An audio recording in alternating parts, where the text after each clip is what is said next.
Hey there, it's Denise Beatty with the Fitness Fix. I want to talk to you about effective breathing techniques that really help you during the day, and they help you anytime you're feeling stressed or if you're a little bit fatigued or even if you just feel overwhelmed by everything overall.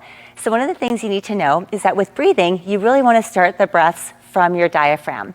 A lot of people have been talking about nasal breathing and really breathing through your nose more, which is incredible for you. But I want you to remember that when you're breathing through your nose, I don't want you to feel like the breath starts just from your nose. Like, don't just start with, how much can I breathe in through the nose, but not really get the air pulling in from the diaphragm. What happens is you tend to overwork some little muscles in your nose. So what we want to do instead is think about your nostrils flaring and think about your diaphragm helping you with your breath. Now, how do we do that? I want you to imagine that you're blowing up a balloon inside of your ribs so that when you take a deep breath, all of the ribs expand evenly. So it's not just the front ones moving or the sides. Feel everything expand evenly. And you're going to feel like the diaphragm moves down to open up as much space as possible. Then when you exhale, you want to exhale fully so that you feel like the ribs all come together, the diaphragm lifts up, and you're trying to exhale as much as you can.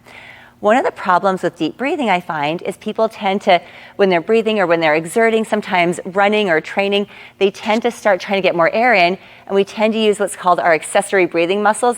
That's some of our neck muscles that help lift our shoulders up and down, or we're trying to take deep breaths just from our chest, and we're not really expanding from the ribs. You want this to stay really calm.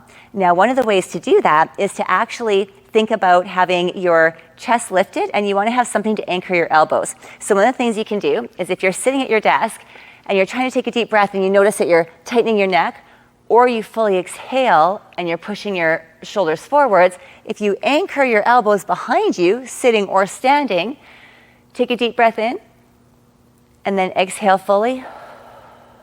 You'll feel how much you really have to use your ribs and your diaphragm, and you'll even feel some chest muscles without tightening your neck. So that's a really great way to train some of that diaphragmatic breathing, that full inhale, and then the full exhale. And you're also going to strengthen some of your back muscles at the same time. So the other part of the diaphragm that's pretty amazing is our vagus nerve runs right through it. So when we do diaphragmatic breathing, it massages the vagus nerve, which helps calm our nervous system. That's why deep breathing is such a big deal. There's another little part that you might really enjoy. If you turn to one side and turn your head the opposite way, take a few deep breaths. You can even pull your elbow back into your chair. That really helps with neck tension as well, and it helps with that rib movement. So when you're turning and the ribs are pulling away from each other, you can get some different forces there. Same thing on the other side.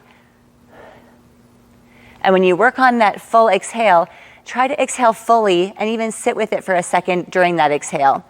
One other technique that you might have heard of before is called box breathing, and that's when you might inhale, thinking of this technique that we just worked on. Inhale for 2 seconds, then you hold for 2 seconds, then it's a complete exhale for 2 seconds. You could do the same thing with the elbows, and then you hold for 2 seconds.